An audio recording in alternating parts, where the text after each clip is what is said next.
Hello again. Today we're going to be talking about something called the natural exponential. That's actually the number e that you may have seen before. Now we need to know where that number e comes from. It's a weird decimal, but it obviously came from somewhere. It's useful, and so it's just kind of nice to know where it came from. So let's think about the formula for compound interest. There it is there. It's the actual value of an investment equals the principal times 1 plus r over n, all raised to the nt. Now, r is your interest rate per year expressed as a decimal. N is the number of times that the investment is compounded every year. And t is the number of years that it's invested. So those are the meanings of those variables. So we're going to adjust it so that we have n over r instead. This helps us to get what the value of e is. So that r over n is just going to be 1 over n over r. And then in the exponent, I have n times t. So in order to have an n over r there, I would need to follow that by multiplying by r again, so that n over r times r would simplify to just be n. So that's what the formula would look like if I made that switch. If I replace n over r with k, then I get, everywhere there's an n over r, I get a k. And so that's what it looks like. And if I just put everything that has a k in it in one big set of square brackets, then that's the equation that I get. And so we need to look at what happens if we wanted continuous compound interest. Now that's a concept that we need to understand, is that instead of being compounded every month, every quarter, semi-annually, it's compounded continuously, like even more than every second. It's compounded. But what that means is your interest rate is really, really small, but it does get compounded more and more and more and more and more continuously. So basically what we're doing is we're letting n, the number of times it's compounded per year, we're letting that approach infinity. So that means that n over r, which is something that's approaching infinity, over an interest rate, which is a decimal, that's also going to approach infinity. So we need to know what's going to happen to that formula as k gets larger and approaches infinity. Okay, so what I've done is I've taken values of k as base 10 numbers, and I basically plugged them into that formula, 1 plus 1 over k to the k, and I looked at what the decimal was that I got. And I got things like 2.5937, 2.7048, and so on. And as I get bigger and bigger, those decimals start to level off at a very specific value.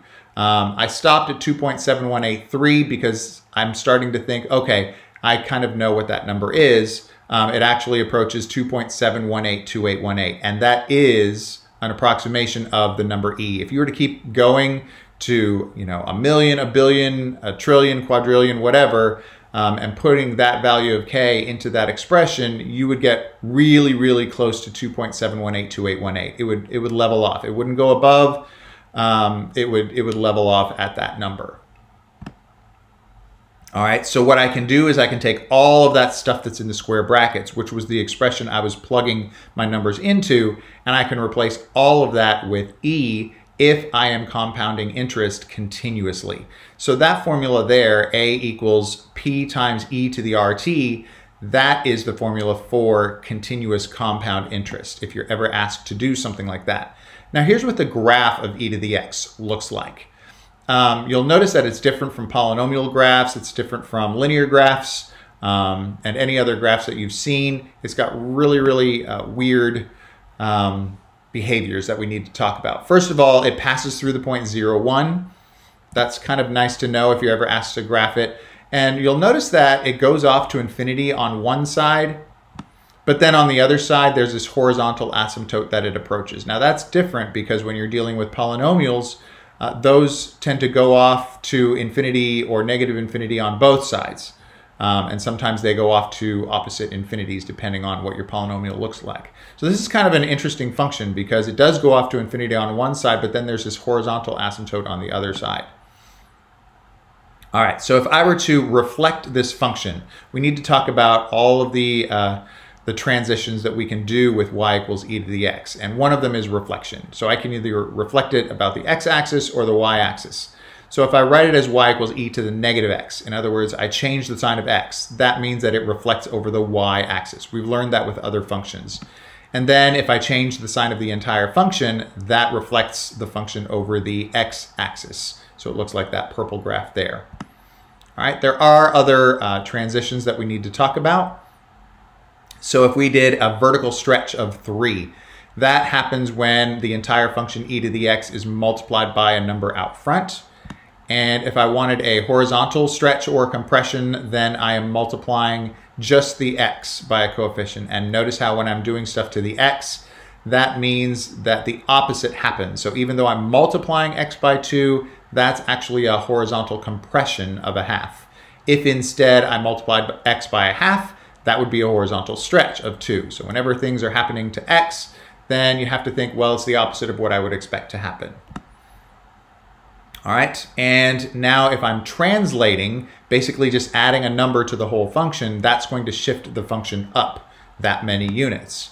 But then again, if I do something just to the x, like subtract 4, that's going to shift it horizontally, and it's going to do it in the opposite direction of what I would expect. It's x minus 4, but the graph is actually shifting to the right. If it was x plus 4, then the graph would shift to the left.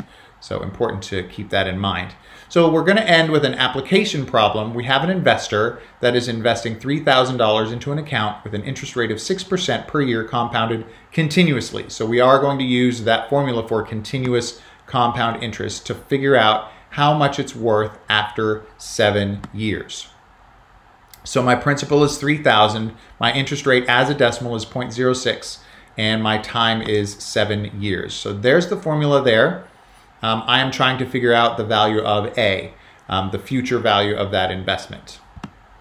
So I replace P with 3,000, I replace R with 0.06, and I replace T with 7, and I get an answer of $4,565.88. So there are other ways to apply the E constant. There's a lot of applications that we haven't learned yet, but I just wanted to introduce that to you today. If you have any questions, please let me know, and I will see you tomorrow.